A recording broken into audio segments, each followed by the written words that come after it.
Good afternoon, welcome to episode 4 of COVID Chronicles. Now obviously we've all been processing today what the full lockdown looks like. Who can go to work, who can't go to work, what shops are still open, whether parents can see their children or not, that are separated. I know it's quite a difficult thing to process and to go through. I wanted to talk about, first of all, the fact that to clarify that children from separated families, according to Michael Gove this morning, said that it is permissible for children from separated families to travel from one house to another. Now this obviously is great if you've got amicable parents, and if you haven't got amicable parents, then it's the perfect reason to stop your children from going to the other parent's house. But anyway,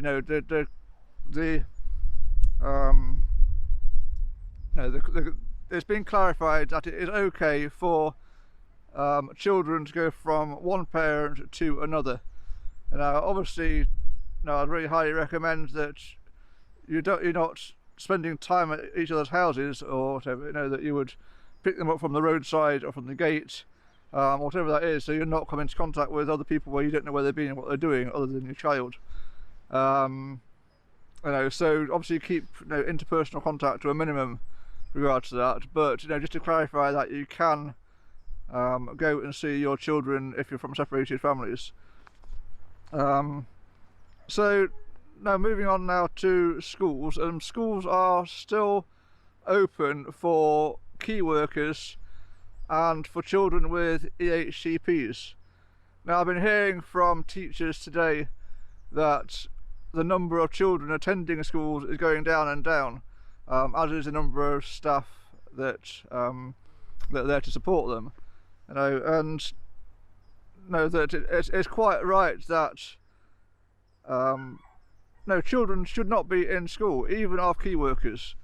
And this really highlights something that's been bandied around for years, that schools are basically glorified babysitting services for workers. And right now this shows you that is the case. They're there to babysit for workers.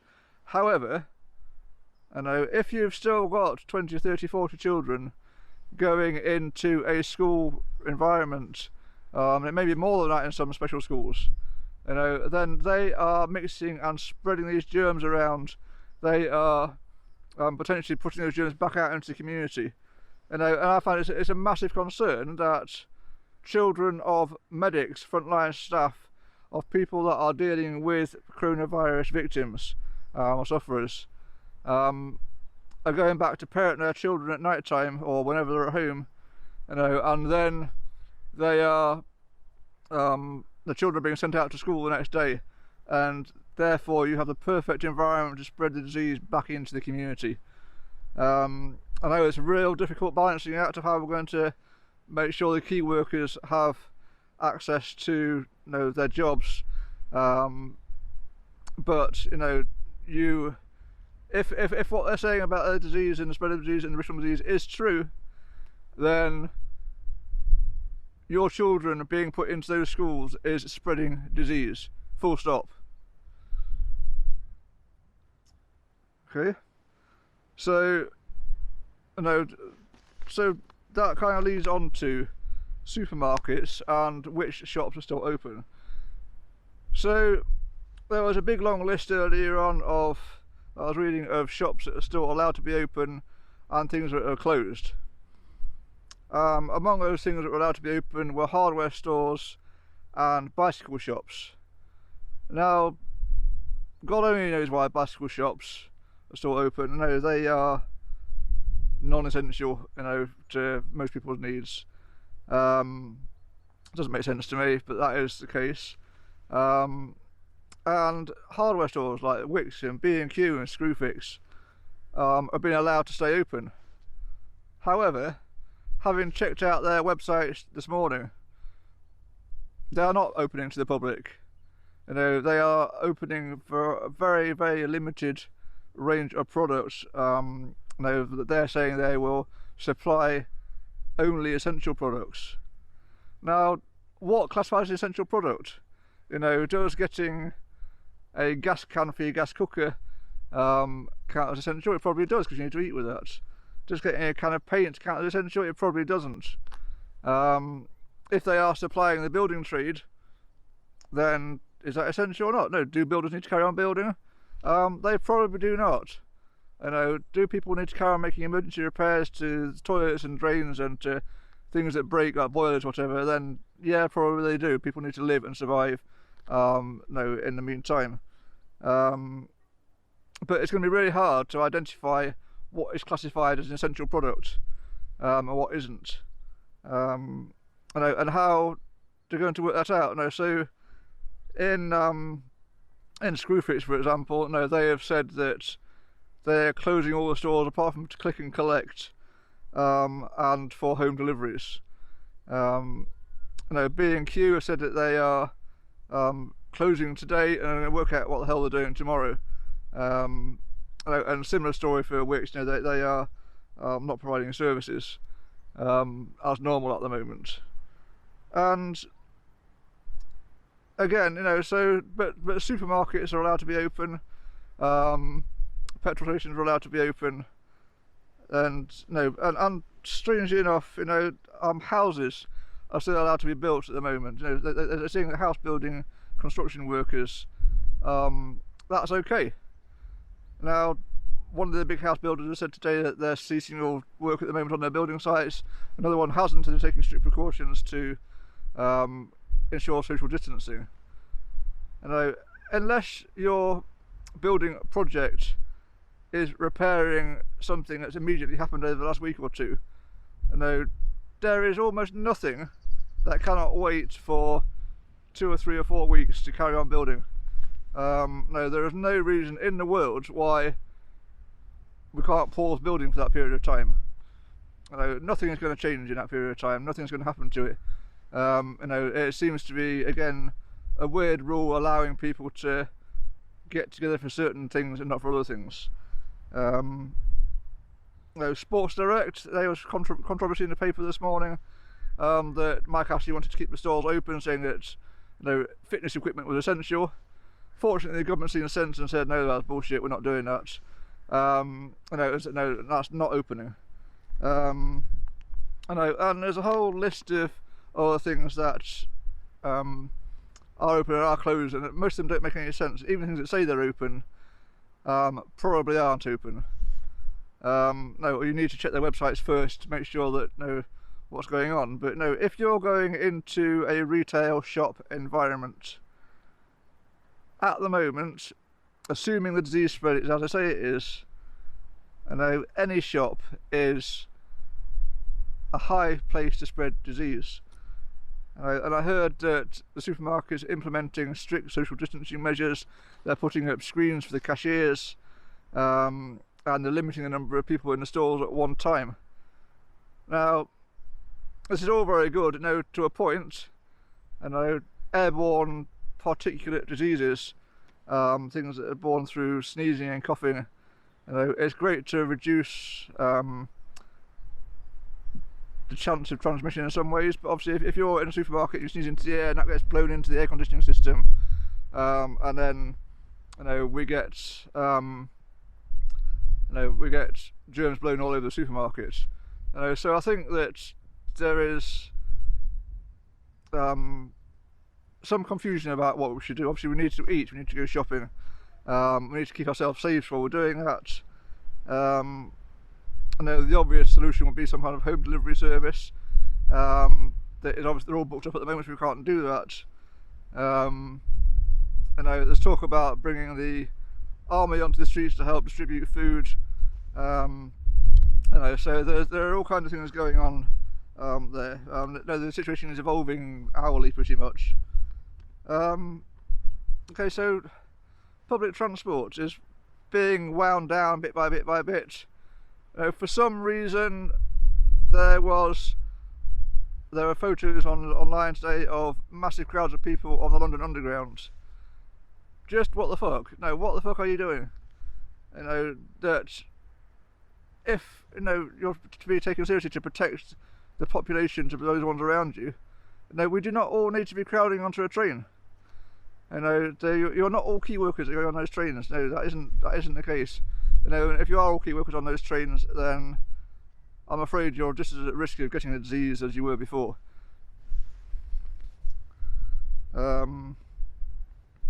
Okay, so I've got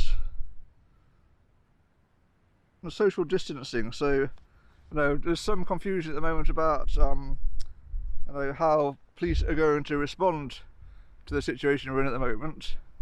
I know that we are very under-policed as it is. There's been over 10,000 police officers cut over the last decade by the very government that now wants to lock people down and make sure that people aren't moving around. Now, the measures we've got at the moment that they've put in place to ensure social distancing and social isolation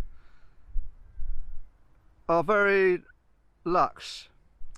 You know, they are the loosest kind of dictate or diktat that you could get from a government. You know, basically, you can go outside to take your dog for a walk and exercise, you can go and see an elderly relative, you can get some food shopping, you can go to the petrol station. There's absolutely no way of proving what people are doing when they're out. If they're doing one thing, they could be doing anything. You cannot prove that. No, so I just plead with everybody, you know, please, please, please do not take the piss like happened over the last weekend. Now, if you start doing that, well, we're going to see far more draconian measures brought in place to limit our movements and what we can do. You know, and you know, the army will be helping to enforce these things. So I'd really plead with everybody to just follow simple guidelines just for now. You know, it's all we need to do is work together for a little while. You know, in this really weird time we're living in. You know, so I think that you know, it's uncomfortable for all of us. You know, no one wants to have their movements restricted. No, but you know, we're going to end up in a situation where we are being tracked and monitored by drones and by satellite and by our mobile phones, etc., etc. And they'll know who's left the house and when and what time of day and all that kind of stuff. You know, you don't want that. You just don't want it. You know, let's hold on to the little bits of freedom we've got now. You know, they're rapidly diminishing and rapidly, you know, we're losing things by the hour virtually at the moment. So just be considerate. Just work within the guidelines we've got. Don't gather around people, for fuck's sake. So what else have I got? What counts as exercise? Well, that's a really good question. You know, so I could go out for a walk once a day for 7 hours. And I could go with my family for the whole 7 hours walking around. I know on that 7 hour walk I could bump into other families that are on 7 hour walks. I know this is open to interpretation. I think it's really important you get outside and you do it responsibly and carefully. I do think that that we should be allowed outside. I think it'd be awful if we had to be kept in our houses. And really unfeasible to do that. But we've seen in parts of Europe, in Italy, where there are strict curfews where people can't even leave their houses for any reason, pretty much. So let's not get into that situation. So what else have we got today? So I think the final part of this one for now is the financial impact, and this is something that's impossible to quantify at the moment. I know that they are talking about a huge recession coming, and that is inevitable. If you contract the economy forcibly by taking away everyone's purchasing ability, by shutting the shops and shutting the warehouses, and shutting everyone's ability to have a job, to earn money, to spend money, naturally the economy is going to contract. It's going to contract drastically and going to contract fast. I think that the reality is that we're going to end up in a recession probably worse than the 2008 global economic crash. And we could end up in somewhere like the 1930s Great Depression. The government are magicking up these huge sums of money to bail out the economy and the people. Actually, that brings on something else. There's huge sums of money to bail out everything, and they've got to come from somewhere. There's going to be some payoff for this at some point in the future, probably by us lot again, because that's how it works. It seems like. So on the note of money, let's just talk about self-employed people. That they've been begging for some clarity on what we do as self-employed people to ensure we have an income. If we can't go out and earn the money we're meant to be earning, we can't set up our businesses like we're meant to be setting up, and yet we're only entitled to employment support allowance at best, then that is a heap of shit. If workers and other sectors of the economy are entitled to 180 quid a week for an individual person, and 200 and whatever quid a week is for an individual person with a child, and yet self-employed people are only entitled to ESA of 90 quid a week, whatever that is. That's a drastic disparity. That is really not fair and really needs addressing. And there are millions of self-employed people, and when all this crap finishes, it is going to be self-employed people that bring the economy back out of this recession, and help lift the country back up again. It's going to be the tradesmen, it's going to be the campsite owners, it's going to be the people running the corner shops, it's going to be people, the photographers and the funeral directors, all the self-employed people that are out there, getting the economy running and helping it take off again. And we've been treated fairly badly anyway in financial support terms over the last 10 years with the government. But to be told that our support is only ESA is frankly a sack of shit. And Johnson needs to sort it out, because it's not okay. We're undervalued as it is, so please bring us something to the table that supports self-employed people. So what else have we got on our list for now? Okay, I think I'm going to call it that for now. There's plenty more stuff going on. I think that I'll probably do another video later on. Information comes in so thick and fast. So yeah, if you like the video and like what you've seen and you stuck through all this, thanks very much. Please do subscribe down below, tick on the bell button to get notified of it. And let's have some comments. I really want to hear from you guys about your experiences.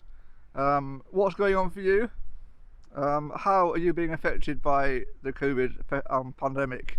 What's happening in your life? How are the restrictions keeping you back from living?